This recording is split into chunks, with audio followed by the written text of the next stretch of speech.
Bu yaqin o'rtog'im Nargiz ingliz tili o'qituvchisi. Hozir uni ingliz tilisini sinab ko'ramiz. Men sizga rasmni ko'rsataman. Siz esa ingliz tilidagi idioma yoki maqolani topishingiz kerak bo'ladi. Hop, birinchisi.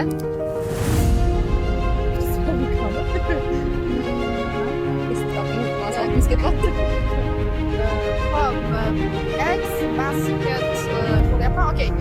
Put all eggs in one basket. To'g'ri. Ikkalab nima bo'ladi? 5 ta pulni og'ziga tiqma.